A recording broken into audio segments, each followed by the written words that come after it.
our boys, Skwata Kamp, in the house. They Why are are... you laughing like that? Why are you laughing, Sipo? That laugh. Skwata! Why are you laughing? Skwata Kamp. I was in high school, man. They dropped a single called In the Name of Love that's coming off of their album that's going to be dropping on the 1st of July. And what did you think of the song, Sipo? Shout out to the Hoodmans. I am pushing, man. You know, we appreciate their presence. We appreciate their presence. Still trying to feed the game, you know. That's the tequila. In terms of the song, yes. You gotta take a shot, bro. You gotta take a shot before. Man. Man, like I said, man. Hey, man. What are you struggling with? You know when you see your uncle doing something weird, nyana.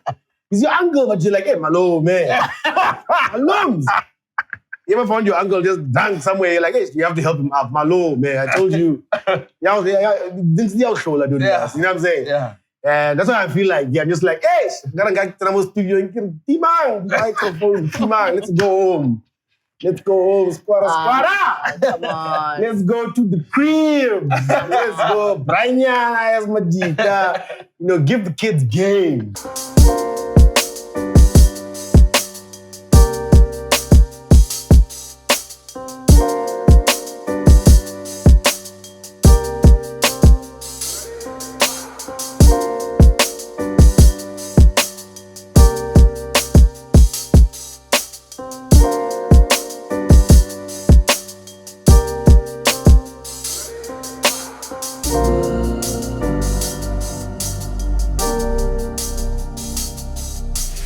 What up, though? Welcome to another hot episode of the POPcast.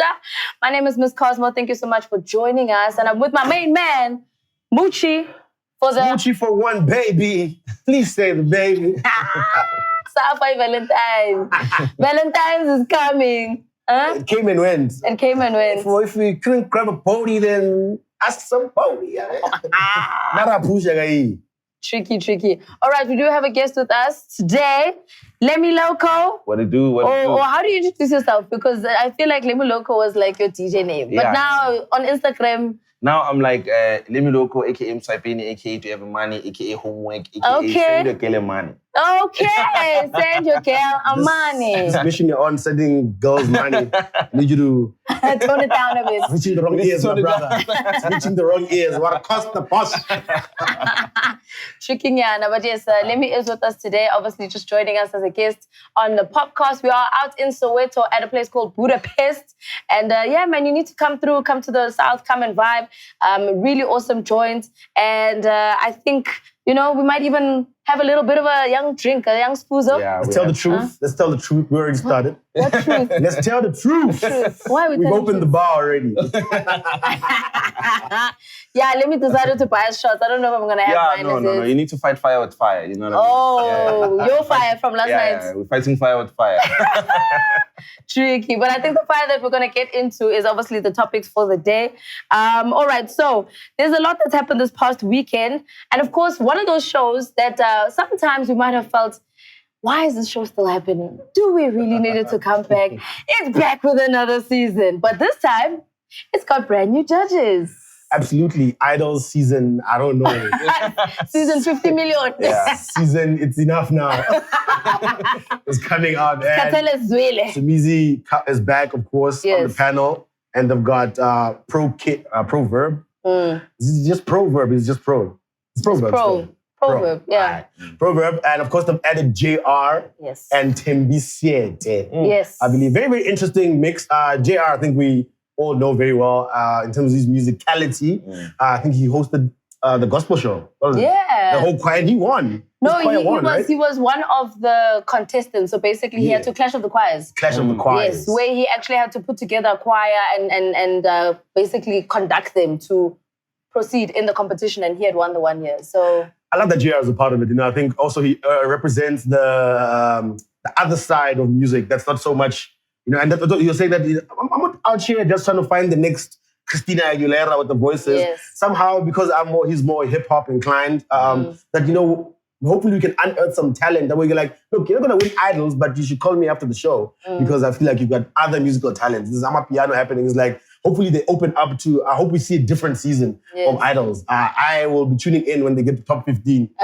Actually, the fun time to watch Idols is the auditions. Yes. I just watch Wooden Mic, to be quite honest. And then after that, then you clock out. After that, no, I don't even know who won. I don't know if one of the people we're consuming now, one of the musicians we're consuming now is from Idols. I don't know.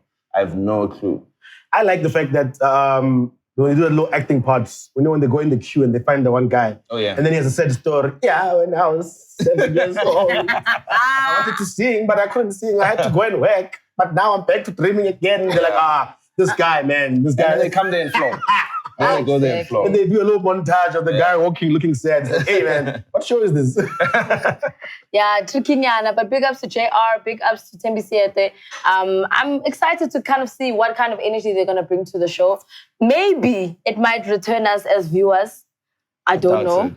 I doubt But it doesn't matter about us three sitting here because the rest of South Africa is watching, and that's what matters at the end of the day. It's about the ratings, it's about the viewers. So if you still have a dream to go out there and be an idol, here's your shot. And hopefully JR can turn you into a superstar. Like you mentioned, his skills, impeccable. And I do think he's got an ear for this thing. So a big shout out to them. And shout out to Somizi, who was gone and then he's back, So uncancelable. I know exactly. People, every week now, we can't even keep up who's canceling. The roster is too it's too long now. Who's still on the list now? Who's not here? Who's can't? Everyone is just back. Hey, we're not. Somebody who is canceling somebody in their life is Lady Do.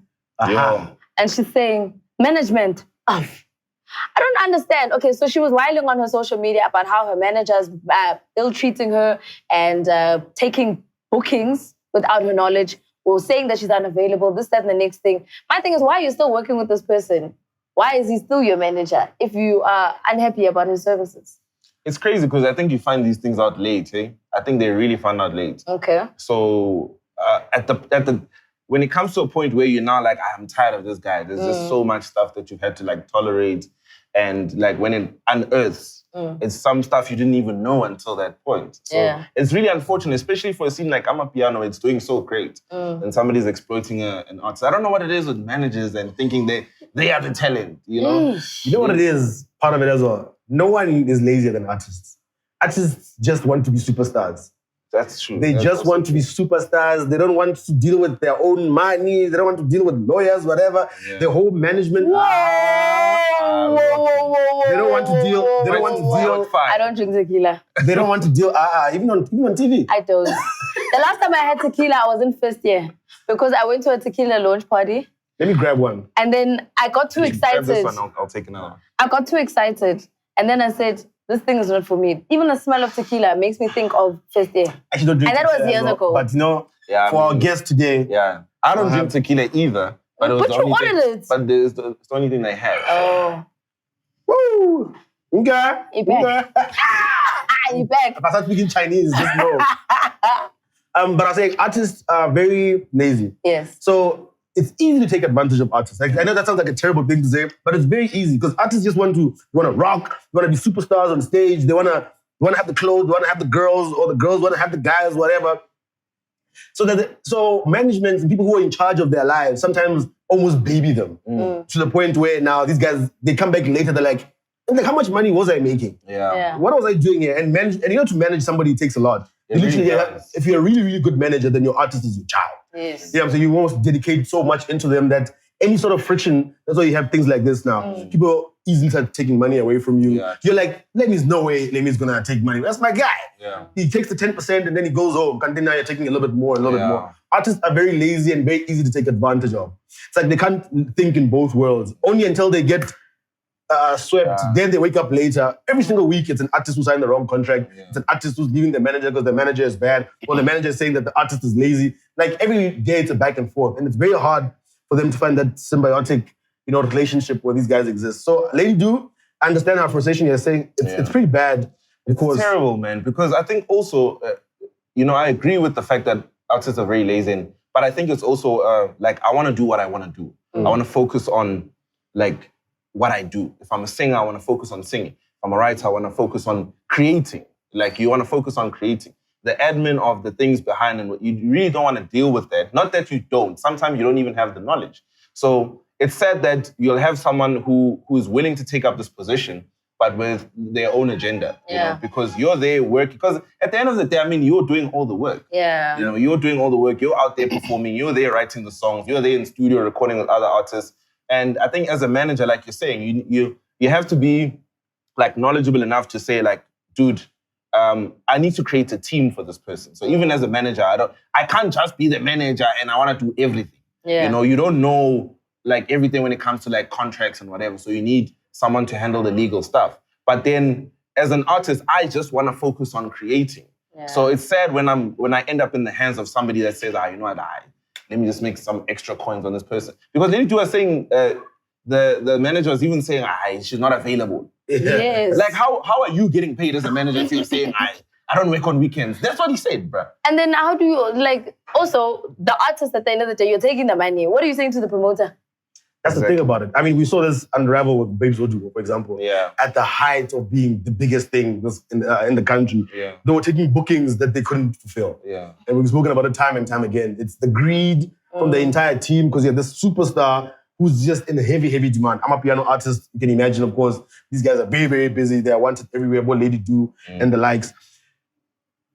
The one thing that these guys always neglect, I'll say, is just coming back, leaving that artist and maybe joining a management team and saying, I'll take a little bit of a responsibility and actually keep up. Because how long can you take bookings before we say, what are you talking about? We book this guy, doesn't come. Yeah. Your reputation, I mean, it's a very short span of scamming. It's not sustainable. Yeah. How long are you going to take bookings of artists and then they don't come? Yeah. A few weeks, few months, people will be like, this guy's unreliable. Every time we book, he doesn't come. So it doesn't help anybody to live in the way that you do. Of course, Lady do. And any other artist you will hear, every week, like I say, somebody's complaining. Or because guys just fell asleep at the wheel for 2 seconds and then somebody said, let me take advantage. But it's short-lived because now... Yeah. But we don't speak about the managers now, but we're saying manager. That manager doesn't have a name or a face. Exactly. It's their reputation that needs to go through the mind. I'm just saying, when you say C4 is the guy people shouldn't work with, because other kids coming up, those guys just skip and go find another hot kid. That kid doesn't understand because that guy was never, or the lady was never highlighted and really spotlighted. We must be like, you can't work with this person. Yeah. We just speak about the artist and what they like instead of focusing a little bit more on like exposing the scammers. Yeah. I don't know why, like, Amapiano scene is very relatively new and everybody's doing great for themselves.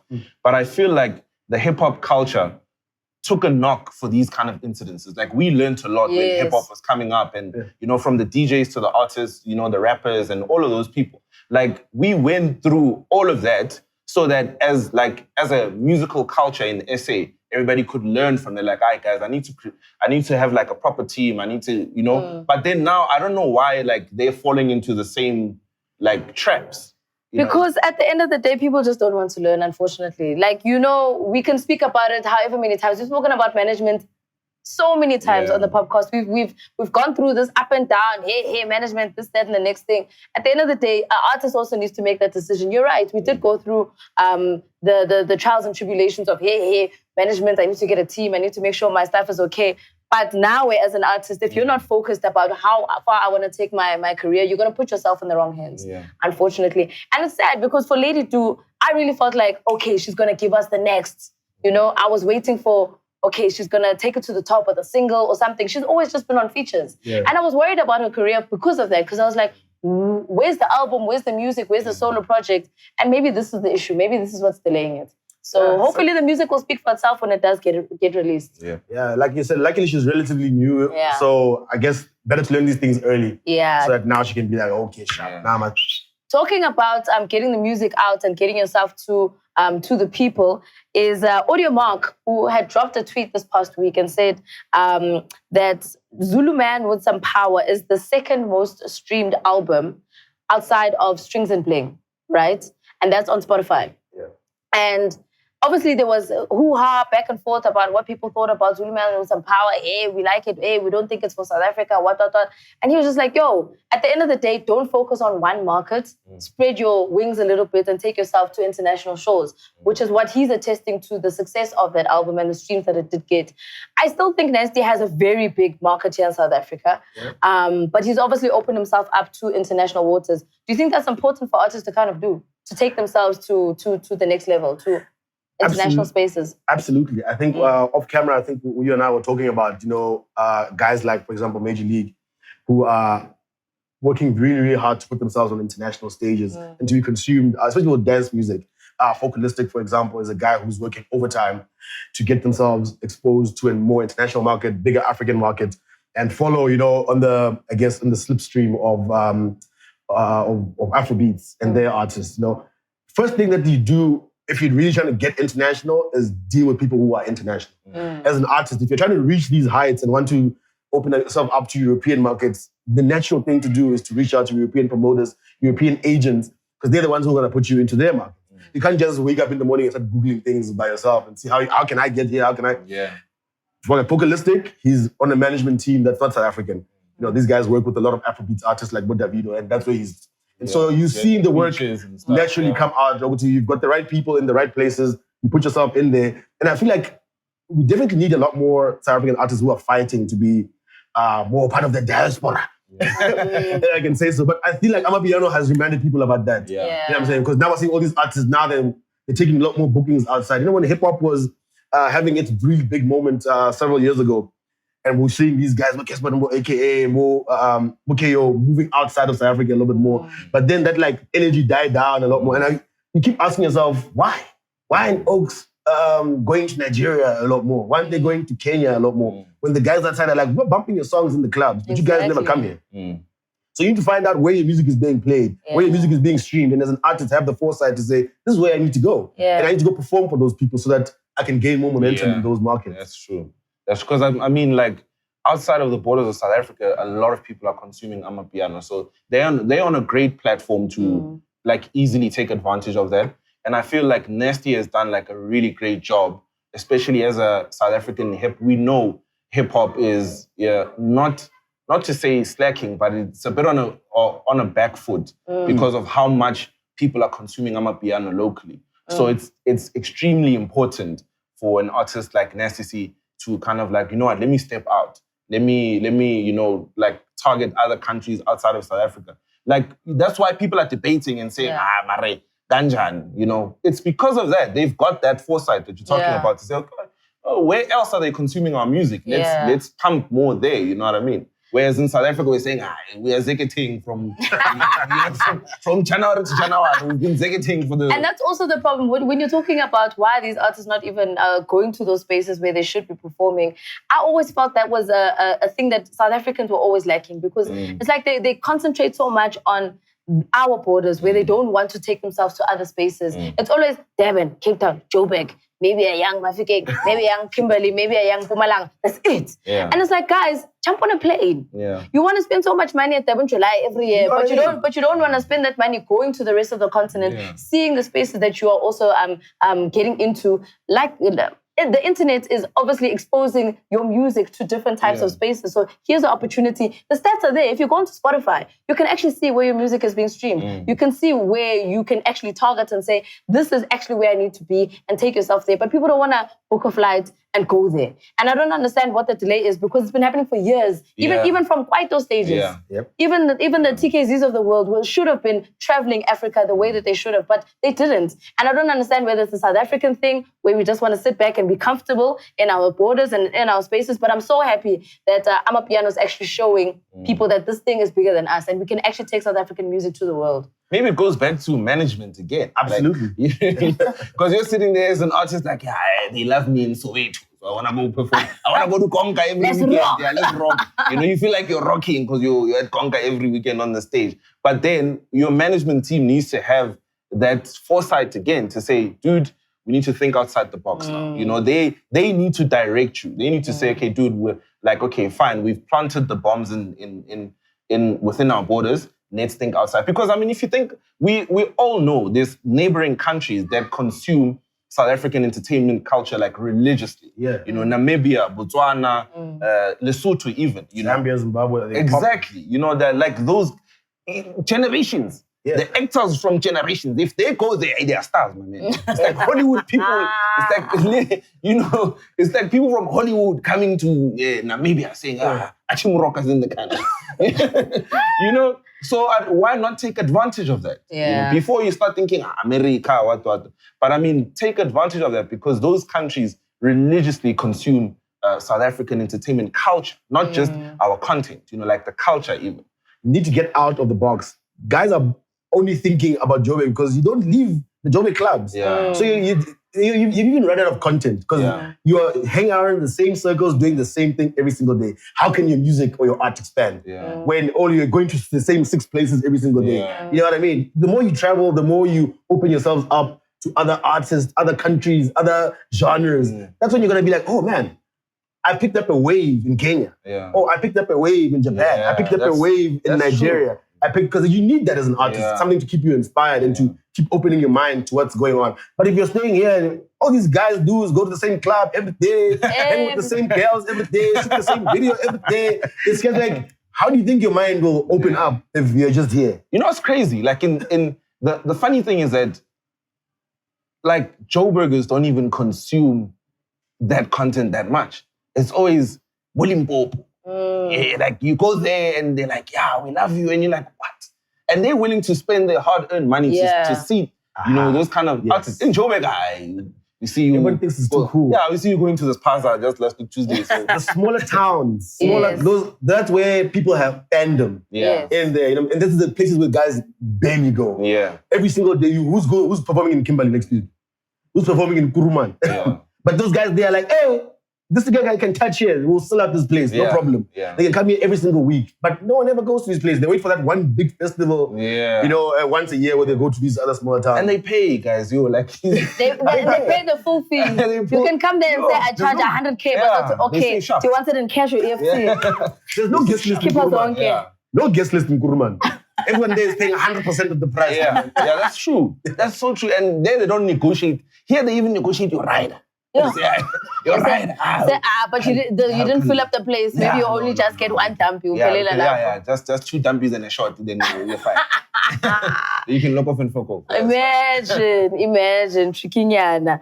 All right, right now what we're going to do is to jump into our unpopular questions for this week. And of course, with our unpopular questions, sometimes they get a little trikinyana. As they should. So, you guys need to answer as honestly as you possibly can. You take a shot for unpopular questions. I think you should. Yeah, I'm so glad they're not including me. Getting away with at least one. No, guys. Tequila. It will be all over. She barely has a pulse. I mean, I don't even know how I woke up to be here. She barely has a pulse. All right. Okay. I'm making you take the shot just so you can loosen you up. Yeah, no. Like I'm penning, guys. Like it's hot. My seams are coming out now. Woo! Are you okay then? I regret this on a Monday. Need water. Don't drink water. It's fine. Okay, let's go. Who is your favorite solo act who started in a group or a duo? Oh, this is very easy for me to answer. Definitely Kulichana. Hey, Mafike. Mafike. You see, he was telling us about living in Johannesburg. Hey, always shopping. You guys are boring. You see, this one, he feels like, I really feel like if it were up to you, you'd still live in Mafike and you would just come to work for work. If nothing would make my life easier. If everyone I love could just come to Mafike. Right now, it's a bit dry at home, man. If there was activity, I'd definitely be all the way in Maftown. But Kulichana, I feel like personally is somebody who's from a group who went on to have a very successful solo career. Yeah. But also never really left his group behind. Yeah. You know, I don't know if people see Kulichana, but they see that he's always working with Cageism, for example. You can watch Feel Good sessions. He's on the new season. He's and Tody still produces for him. Tody still produces for him. They all still work with him. In every single album Kuli has released, he's been with those guys the entire time. So the brotherhood has always remained. I think that's what I love about it as well. Yeah. That's one of my favorite stories. It's on the guy who left, and then these boys were just down in the dumps, whatever. He's always stayed with them. Yes, he was the superstar, and he went on to have his own continues to have his own amazing solo career, but he's one guy who I feel like definitely, come on. I think I definitely agree with you. And I think Les also, for me, does it because one thing I've always been intrigued about with Les is that he's always stuck to who he is. Sometimes I forget that he was in a group. Yeah. Because Les was solo and then he said, okay, group stages. And then he said, I'm going back on my own again. Yeah.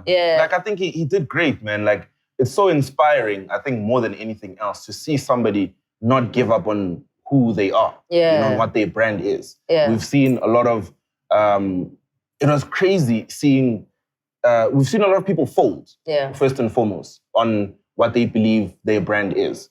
I was shocked when I saw AKA jump on I'm a Piano song, because I'd never in a million years thought I'd ever see AKA fold on hip hop, you know? So with Les, it's like, oh, okay, he dabbles now and there, but he still brings that Les thing in it, you know? So I think he did great, you know, like separating from the group and building his own career.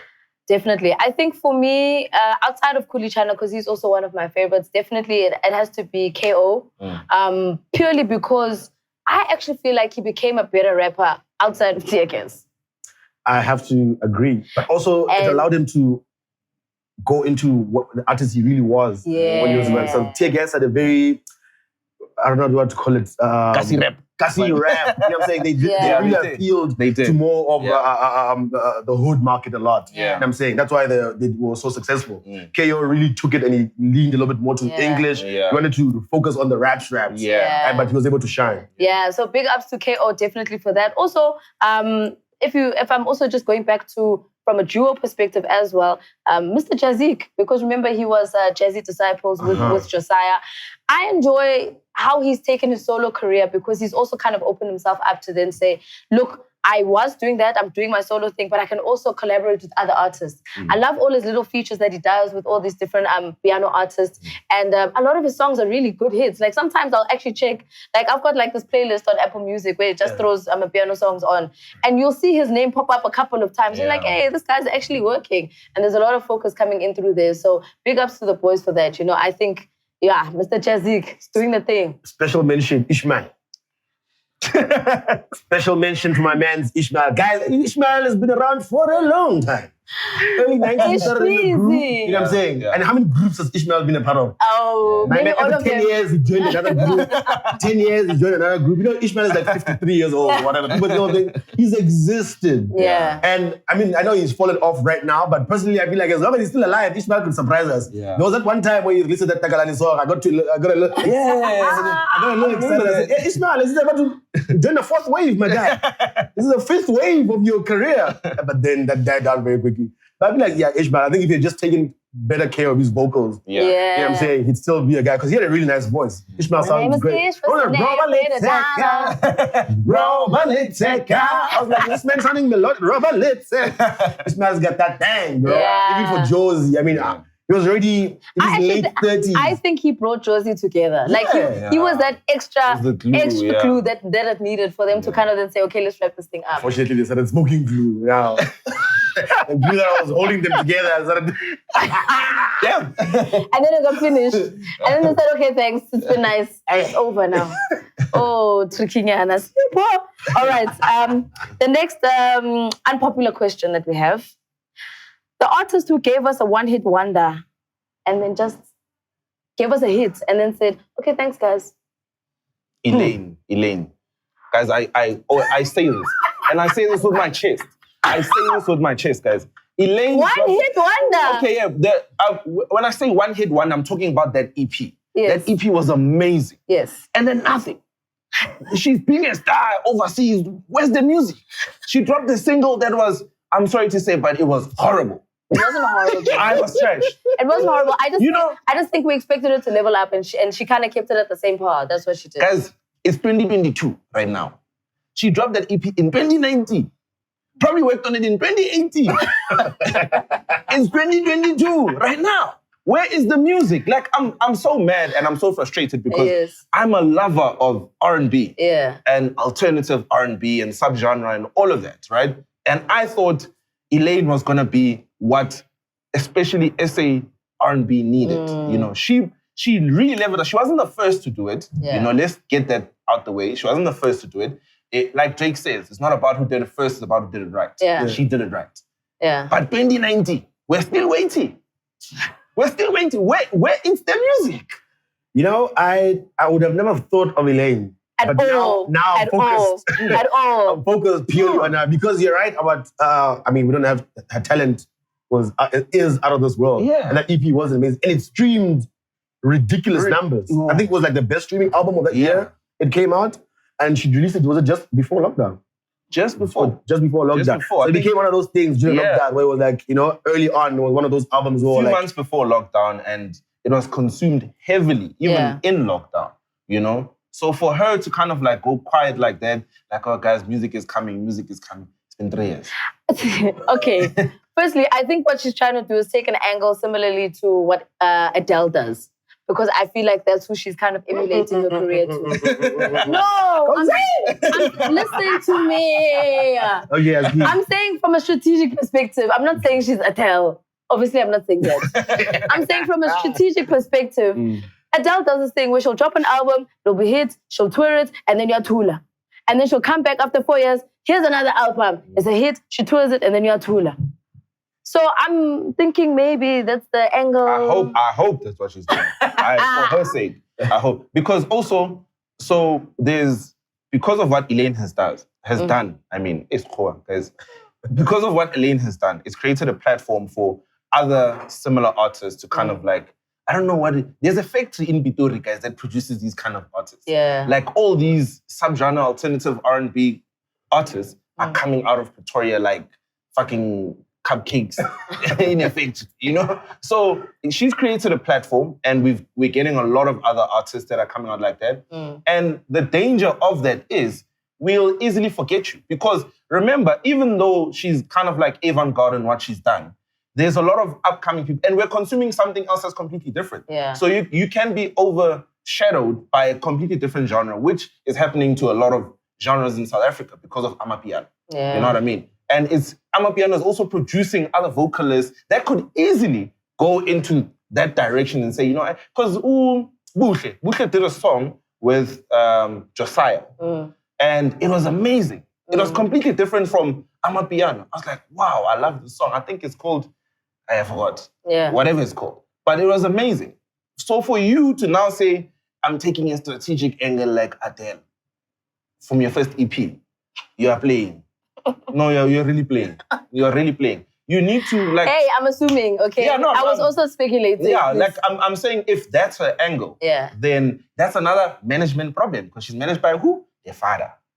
I'll say another, and I hate to say this because I love the homies, but when they first came out, Dream Team, they came out hot. Yeah. They came out hot. I remember that first EP, and I think I've spoken about this before as well on the show. I used to bump that thing every day. I remember it was so dope. Yeah. And I was just like, these guys are going to bring in there. I mean, like, it was like a new era of tear gas. Kind of felt like these are young dudes from Durban, and they're about to about to jump on a wave and really like own it. But from that first moment, they've struggled to keep the momentum and to really relive that initial hype that they've had. You know what I'm saying? Every song that they've released has been like, come on, guys, keep. I don't think they've ever been what they were right at the beginning. Yeah. When they first came in. They were hot and they exist, and they've lost one member sharp, but I feel like they definitely are guys who even themselves are looking and saying that they need to catch a new wave that they first had. I don't think they lost that momentum immediately. Yeah. And we've never really seen them try to like get it back ever since. Yeah. I don't know about that they haven't tried. They've definitely released music. I'm just saying they just haven't gotten that wave back. Yeah. Because I feel like they need to go back to that first album, that first EP that they released, and be like, no, this is our sound in here. I think when they got popular, they tried to experiment with different things now, and then that didn't work out, didn't serve them very well. I guess it's difficult, man. Like it's like the concept of lightning striking the same place twice. Yeah. When you create something so great, again, with Elaine, you're probably sitting there and thinking, can I do that? Can I outdo that? Like, is it possible for me to do better? And I think once you reach that point, that's where we see if you're fight or flight, It's tricky. But I from a Dream Team perspective, I agree about the first EP. I mean, the first mixtape, because it was a mixtape that they had dropped. Everybody was going crazy over that mixtape. And I do feel like they could give us a little bit of that energy, but I struggle with people saying that they need to go back to that, because then you're basically saying that they shouldn't grow. Because if they do go back to that sound, then you're going to say, but you guys fell flat. The same way Lemmy was complaining about Elaine's second song, because the single that she released after that was very much in the same wavelength as her EP, and he wasn't impressed. So Yeah. it's also hard to kind of Yeah. gauge as to which direction you true. need to take think when you're yeah. coming out again, because it's like people don't want to hear the same thing you've given us. They want you to grow. And then when you do try and grow, then they're like, go back to where you come from. No, see, I say go back and study what you were doing in that album, not go and recreate that sound. Okay. I think maybe you misunderstood me. So I want them to go back to that because they were comfortable, Yeah. they were themselves, and everything ever since then felt like they're out of their comfort zone. So I'm like, go back to what you're doing that time. When you're not trying to impress anybody, when you're not trying to make the music that you really, really want to make. Yeah. That's what I'm trying to say. I think they need to go back to that. Because I feel like as soon as they came to Joburg and started fraternizing with these boys out here, something went... That's something, so fraternizing. It became less Durban and something a little bit more Joburg. I felt like their sound. I don't know if that ever making sense, but there was an original sound that they had. WTF also did that as well. Witness the Funk. Easy one-hit wonder, one time only. But they also blew up their own careers they were having just like bad PR and the whole situations that were happening in Durban. But hey, what was the name of that song? No Musa. Oh, guys. Yeah. No Musa was the one. Yeah. Classic one-hit wonders. I think I even, in that era, even deliberately wanted to date a girl named Nomusa because of WTF. You know? And there was the whole chat around people in Durban saying Nomusa is a particular girl. Yes. They're talking about somebody in particular, and there was all these names being thrown. I don't even know how true that was, or if it just served the fueled the fire of the song to have this mysterious. It actually is about a certain girl. Yeah. You know, like I think that's the beauty of also like creating something so great. You know, there's also so much conversation around it. There's so much culture around it because it's not saying, "Oh, that girl is a Nomusa." You know what I mean? Yeah. That's the beauty of creating something so dope. Yeah. And for you to go and mess it up with like bad PR, it's like, okay. Tricky. This music industry can either make you or break you. But somebody, I guess, that the whole hip-hop fraternity wants to kind of get their energy back. And by the sounds of it, he's also trying to get himself back into studio. Will always be Muggs. I think he's that one guy where we're like, but he was supposed to take it to the top. So Muggs, please, I beg of you, just get back into your zone. Do your music. I know you're out there pushing the features, but we need that hit to come back because I think everybody believes in him. Everybody knows he's got it. You know? I've always thought Muggs's sort of like Achilles heel was him joining so many groups. You know, he was... Chris Gang. Yeah, it was Chris Gang. It was the Saudi Westerners. It was what. You know, whereas he could have... Then it was AKA Liz. You know, like, and the thing is, there's something so special about Muggs, though, because he's like in between North and South. Yeah. You know what I mean? He's like smack in between. He appeals to both markets so beautifully. And for us to watch a talent like that not kind of reach its full potential, it's kind of a little heartbreaking. Yeah. You know? Yeah. But we hope he gets that spark back. Hey, but he's back in the studio, so that at least is a positive because then we know that he's still trying to work at it. He's still trying to get himself to the next. So, hey, man, we'll just wait on the music at the end of the day. All right, with that, going into the music, we're going into Flaming Hot, Flaming Nuts. And I'm talking about some of the tunes that dropped this past week. Blackie, our hip-hop savior. Yo. Thank you very much. Thank you, Jesus. Thank you for blessing us. Carrying the weight of a genre on his back. Yo. I mean, and he took a more hip-hop, more R&B turn to this. Just showing his versatility. I can play wherever I want. Man. You can play a piano song. Here he is now. He does his own raps. Now he's saying, you know what, a little bit of love with his new EP. Yeah. It's an EP, right? Yeah, so EP is called For Love. And you were hosting the listening session. Yeah, I hosted the listening session and obviously just had a little bit of a chat with Blackie about the songs and his emotions and where it kind of all stems from. It just feels like it's heartbreaking, Jay. The whole EP is just, the dating is Guys, I thank you to everybody who has broken our favorite singers' hearts. Adele, we've had great music because of Heartbreak. Yeah. Kanye. Yeah, I knew you were going to Kanye. Drake. You know, whoever broke Drake's heart, thank you. Drake is about to give us more because of Rihanna. We're going to have a triple album. Triple. Now 40 songs. Yo! Yes. Drake is there punching walls. Wherever he is. Hiding a kid from the world from the kid. So that ASAP baby is born. Drake is going to start releasing music directed at the baby now. The baby, Clean. Let's get guys out of control. I want to put it past Drake to have a song there and going, baby, Is it my baby? Is it Are like you some sure? weird? Drake You know, might just Drake is very name his emotional. album after, whatever Rihanna's baby is going to be called. That might be the name of Drake's next album. But anyway, getting back to Blackie, so very emotional, very like in the feelings, in the heartbreak. But I love how he culminates the whole EP because he speaks about how, from a girl's perspective, speaks from a man's perspective as well. Also, kind of speaks about how this thing is like an ongoing process of trying to grow within relationships. So it just shows how talented he is. It shows how he writes, how he sings, how he raps, how he produces, how he puts everything together.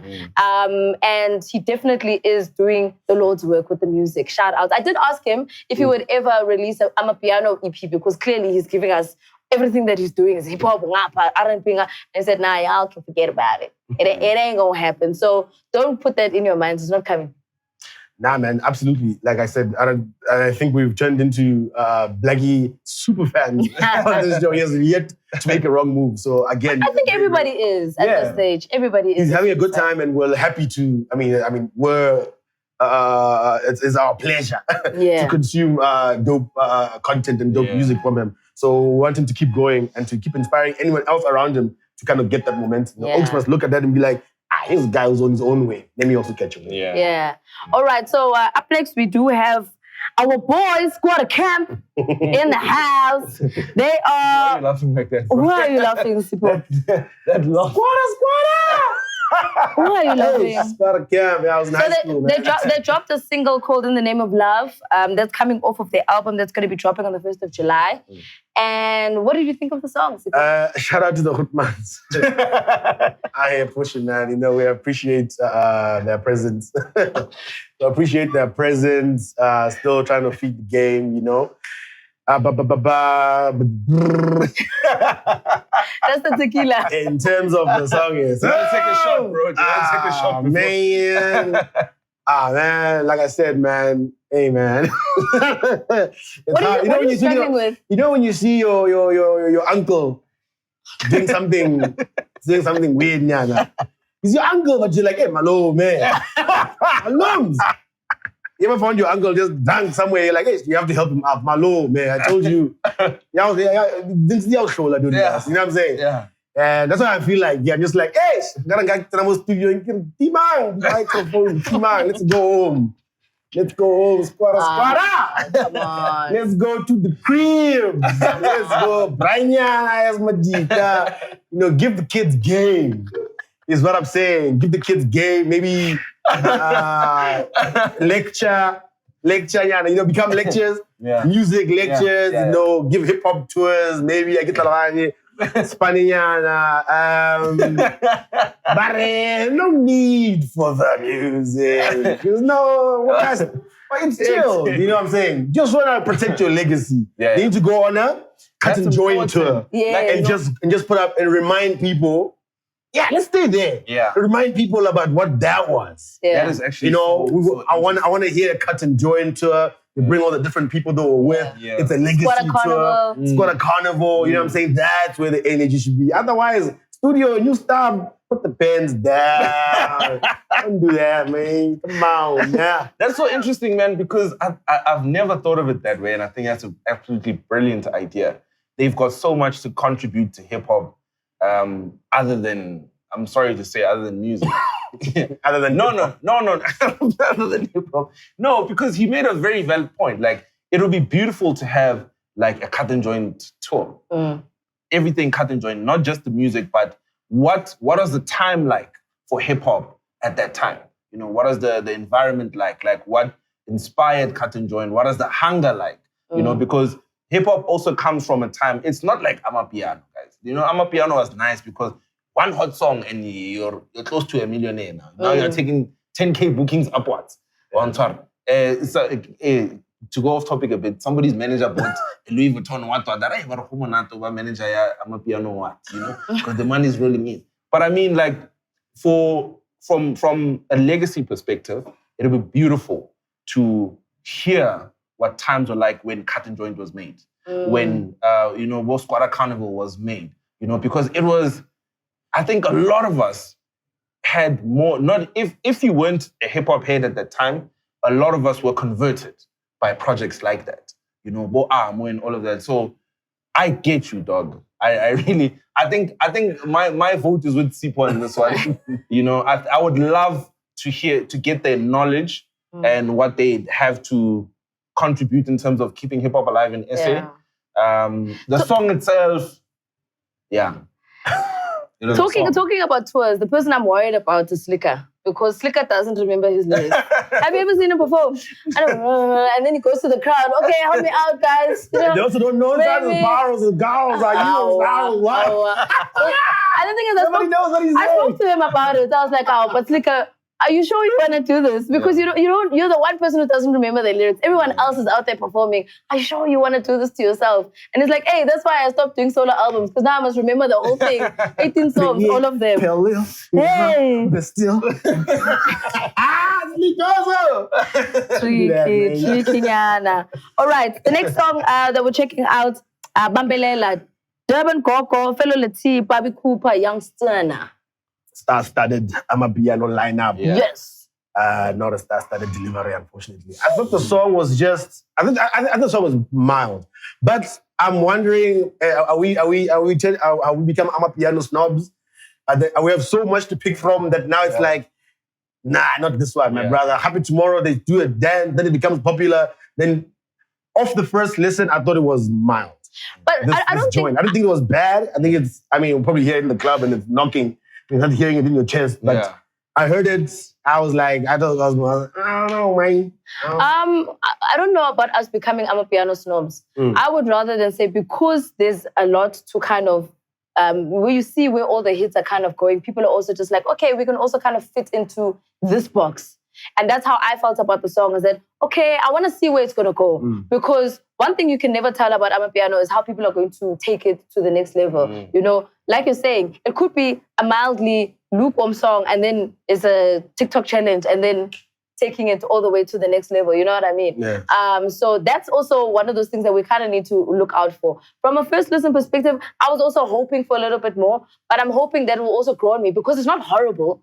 I just wanted it to be a little bit better on first listen. But I think once I hear it more often than not, it might kind of grow on me.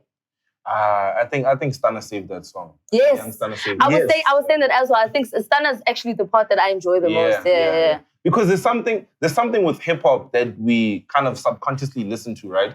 The way you deliver your verse and how it gels with the beat, it's like, oh, okay, that kind of like makes it a hit. I think that's what Young Stunner did on that song. You know, like he came with like a young melody, and we're like, okay, now we wanna. And there's also this thing that Amapiano artists do, like they use TikTok to kind of like overhype a song. Yeah. Of course, you know, because there's challenges, that one yana beat, that one yana sentence. Now it's a challenge. When you listen to the whole song, you're like, what?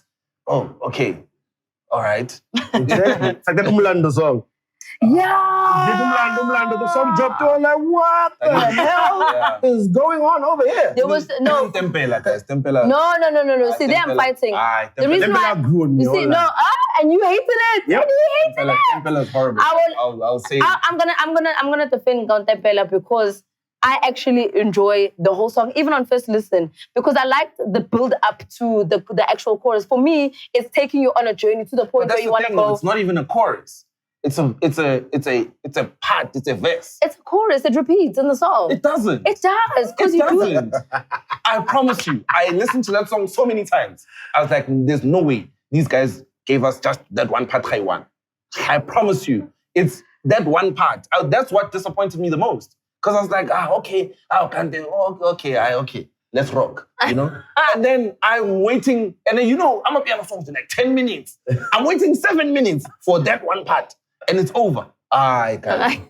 No ways. I'm still defending Tempela because I do think that it builds up to the point that you want to hear. However, with Umlando, I think for me, it was just too many things because there's also too many people on the song. I feel like everybody had to put their opinion in and then it just became all over the place. For me, it's badly constructed. It's not that it's a horrible song. I just think it's just not coming. That's the definition of a horrible song. Okay, but I'm saying that we like the Mlando part. That's a good part. That's why we all dance to it. Which means there is something there. there were moving parts that were placed in the wrong place for me. And if they had reconstructed it, it might have sounded a little bit better. The complete song. Yeah. I think I feel about Umlando how you feel about Gotham Pain. There you go. Definitely. Because even like Umlando, I was like, okay, what's going on now? Yeah, we all wait for that part. Like Umlando, okay. Then he goes into that part that we're all dancing to, but okay. It's tricky. Anyway, Bambelela, it's just youngster. Yeah. That's doing it for you. Yeah, so far it's not doing it for me, but I think the challenge is saving the song. I think that it's still gonna grow on me. First listen, I was a little, but then I am giving it an opportunity. I think it's gonna do better for me. All right, we've got Sipho the Gift with Anxiety. He dropped 2 singles on Friday. How did you feel about the tunes, guys? Sipho the Gift that keeps giving. Like Sipho speaking of But I like the track, Anxiety especially. Yes. I thought it was very dope. I mean, Sipho is very lyrical, so he's always nice, smooth on the beat. Yeah, to be honest, I don't think anything else out of the fact that I thought the track was good. He has some nice raps on it. It's very nice, slow down melody. It's a little bit different. He's doing his own thing, staying in his own lane. He's not trying to like compete with anybody or create any sound for popular reasons, if I can say that. So very, very brave of him, I guess I could say, at a time where you could easily try to get on what everybody else is doing. He still stays himself. But yeah, I thought the two pack that he released was very dope. Yeah, shout out to Sipho the Gift. I also enjoyed it. And it's definitely in his lane. If you're a Sipho the Gift fan, you're getting what you are signing up for at the end of the day. And he's definitely, flexing a little bit more on these songs. And I think, we're going to keep on listening because this is what we want from him. And he's just constantly giving it more and more and more. So shout outs. I enjoyed them. I can't say more than saying I've listened to it once and once only. Okay. Yeah, that's all. For me. That's all, folks. Okay. Moving on. Okay. DJ Lag dropped an album this past weekend, and it is titled "Meeting with the King." 17 songs. Yeah, no. Let me tell you something. No one talks shit about Gom like me. I mean, like, don't play it for me. I don't want to hear it. I don't understand. But I love DJ Lag. Do you realize you're dating a Zulu girl? Yeah, and she plays Gom 7 o'clock in the morning. There's no way. I don't think we're gonna make it. Because Gom is inherent in the Zulu nation. It's one of those things. It's in the blood. You can't get away with it. You know what's crazy? Like they consume it like mad. When the last time I went to Durban, right? Yeah. They had like a piano lineup, right? Piano hip hop, right? And for like 4 hours of the peak of the party, it's piano and hip hop. Then Gom came on. Yes. And the whole mood changed. And it's like everything goes to top level. It's like everybody's on crack. Yes. It's like, wow. And you want to be on what they're on. Yes. Okay, what's this, guy? And it's that 1 hour where you're just like, okay, Super Saiyan level now. It's crazy. And I think with DJ Lag, again, I'd give him the same props that I give the Les. With the fact that like he knows what he's great at. Yeah. And he doesn't fold on it. And he's actually great. Like when I listen... Well, I haven't listened to the whole album. I think I've listened to half the album. But 4 tracks in, I was like, this is amazing. Yeah. And for some reason, it also sounds like DJ Lag is making the kind of Gom that would be consumed internationally, even for like scoring a movie. Yeah. Like he's that guy. And I enjoyed it. Yeah. I loved it, actually. Yeah. I've always said to myself, like, if I were to play any other genre outside of hip-hop, it would probably be Gom. Is it? It would definitely be cool. I don't know. There's just something about it. There's something in the energy. There's something about being in Durban and just dropping those beats. And you're like, yo, I know. We're taking it to the top level. Sipho, you're going to go on tour with me when I become a Gom DJ? 100%. As long as you're playing DJ Lag, we'll be there. Because I love the dude. So like I said, I was telling you that he's making me appreciate Gom music all over again. Legendary, of course, producer of Gom. And the sound, he has that... I don't know what to call it, deep Gom. I don't know what to characterize it, but it's like really dope. Yeah. Went into it and immediately started enjoying it. So I'm like, I know I'm gonna be hearing this around our house a lot. So I might as well just jump onto it right now. 7 next day in Sipho. Whether I like it or not. That's always 7. No way. That's the only way you need to wake somebody up. It's not like you say my family where you wake up in Kuku. Now you're waking up in Gom. Yeah. Gang. Gang. Yes. Gang. Yeah. What's happening? morning, yo. It's Tuesday. On a Tuesday? Oh, I love it so much for you. I love it for you. I won't lie. Oh. Anyway, thank you so much for joining us for this week's episode of the POPcast. Big ups to Lemmy Loco. What can we expect coming through for 2022? Hey man, I'm trying to produce more of my own content, like on a bigger scale. I've been doing a lot of Instagram content, a lot of TikTok content, but I'm trying to do something like series-wise, like bigger production. Not bigger production, but... What made you start, actually, in the first place? Heartbreak. Really? Heartbreak. Aha. I'll tell the story 100 million times. Yeah. I was going through the most, and I was like, Njolo wan tlola, wan palla. But I give great advice. Let me tell you what not to do. And that kind of... So do you give the girls the money? 100%. We are better. Yeah. My girls actually got a secondary card on my card. Allah. Yeah. I decline. I'm that guy. No. Black cards don't decline. Black cards don't decline. Do you still DJ? 100%. Okay. Booking, guys. Booking. Guys, booking. Yeah, man, guys. Not just for comedy. Can I tell you, right? I've got such a deep-rooted love for music in general. Yeah. And I went to Magoob's this one time. Magoob's, Magoob in Charlo. Yeah. You guys check it out. I went to Magoob's this one time, and the big players in Soweto, like the pub owners or whatever, were all there. Like one section, you know how the fraternity works. Yeah. And the one guy's like, let me when I saw you don't DJ anymore. I'm like, you guys don't book me. Yeah. And like, it's so frustrating because apparently there's a narrative where I'm too expensive, but nobody's ever asked me how much I charge. They always do that. Nobody's like, ever asked me. watura. Nobody's ever asked me. But I was a DJ before anything else. Yeah. People are even surprised, like, you DJ? I was a DJ before anything else. So I definitely, that's why I host my own parties, guys. So I can DJ. Book yourself. No, book Finish. myself. Headliner. Let me look. And of course, you're still pushing Viva Nation. Yes. I've got a radio show that I do every Wednesday. Yeah. It's more focused on alternative R&B, local and international. Hey, Elaine hurt your feelings, nah? She really did. She really did. I actually tried to book Elaine, guys. And then? When I first heard the EP, so I host something called the Good Music Club, right? Okay. And Good Music Club is exactly that. So I invite DJs to play me what you're listening to, not what the club wants to hear. Dope. What's bumping in your car. Okay. That's what the Good Music Club is. I heard Elaine, I say DM, I say, you know what, you don't know me, I don't know you, but I love your music. But you'll never win in the DMs, eh? Never. I'm sorry. She never replied. No. She even read it. No. I had a boy. No, nothing. So you see, this goes deeper than Elaine not producing music. We're getting to the root The more we cause go now. into this thing, the more we realize the problem. She didn't, but it's fine, Elaine. It's fine. Yeah. It's not fun at all.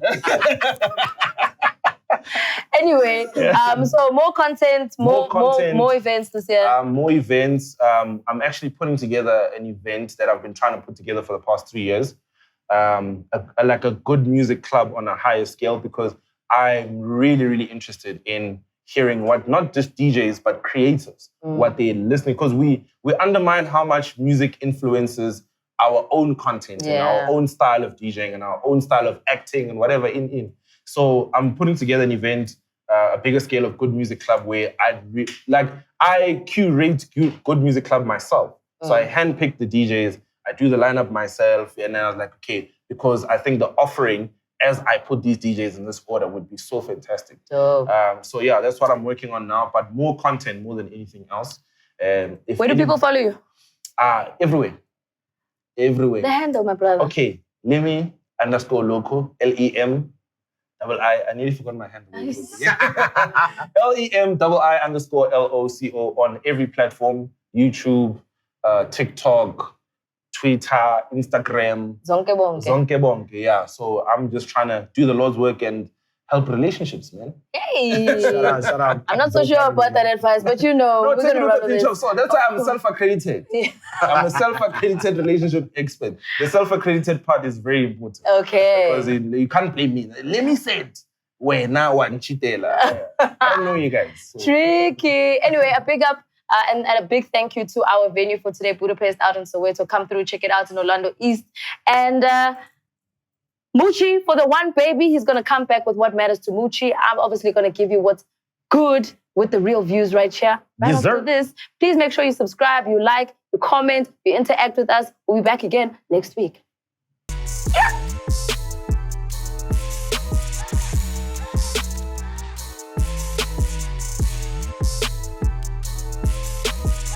What's going on, beautiful people? Welcome back to What Matters to Moochie. And this week, what matters to me is something very personal, guys.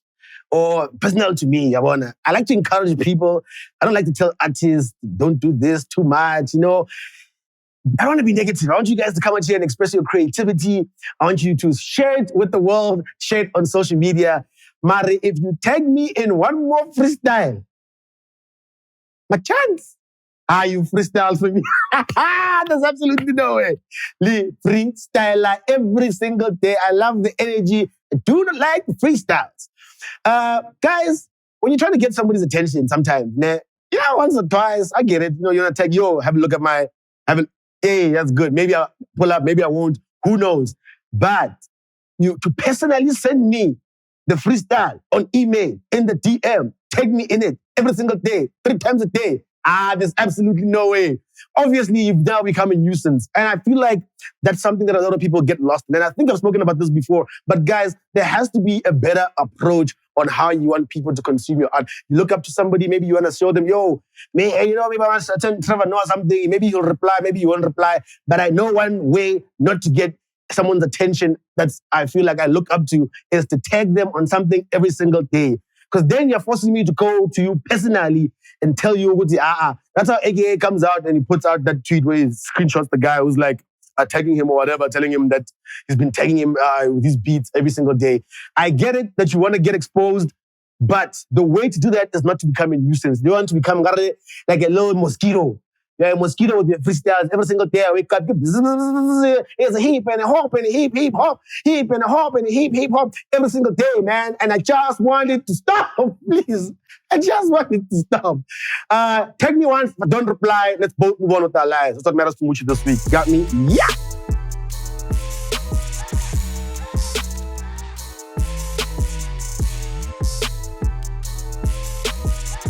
Hey, what's up, guys? This is The Real Views right here on the POPcast. So for this week, I checked out the movie that dropped this past weekend. I think it was on Friday. It was Wu Assassins, Fistful of Vengeance. And of course, our very own Pearl Thusi is in that movie, and she has joined the Wu Assassins, my English, the Wu Assassins to kind of, fight crime and take names. So with this movie, if you'd watched the series, you would understand what the Wu Assassins are. They are basically 3 guys who are saving the day. And they're fighting crime, and they're also fighting a supernatural force that is trying to take over Bangkok. And at this point, this is where Pearl Thusi kind of joins them to fight for revenge for one of the guys whose sister actually passed away because of the demigod that they're fighting in this movie. Complete action. It's basically a karate film. If you've watched anything, if you grew up watching these movies, it's just action, bayalo, same time. So that's what they're doing, the whole movie. But I do appreciate what Pearl Thusi kind of adds to this movie, because it also kind of makes you look at her and realize she's not trying to she's not trying to put herself in that position where every Black actress needs to get into rom-coms or get into dramas or tell like a struggle story. I think she's trying to pull herself out of that typecast and say, hey man, I can also be an action star. And that's why she's kind of positioning herself for these types of roles. And yeah, man, it's just fighting crime. It's all over the place, but I enjoyed the story at the end of the day. And I don't know, give yourself an opportunity to check it out. If you like action movies, you might enjoy this one. I do feel that they needed to kind of work on a little bit of the comedy a little bit, or because sometimes that's what they do in the action movies, where they try and have like one-liners here and there. But yeah, man, I think it was an enjoyable watch, and you can go and check it out.